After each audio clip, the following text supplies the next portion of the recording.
puedes tener paz en la tormenta,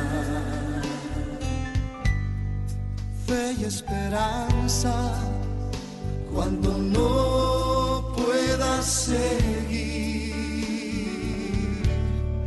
aun con tu mundo hecho pedazos, el Señor guiará tus pasos en paz.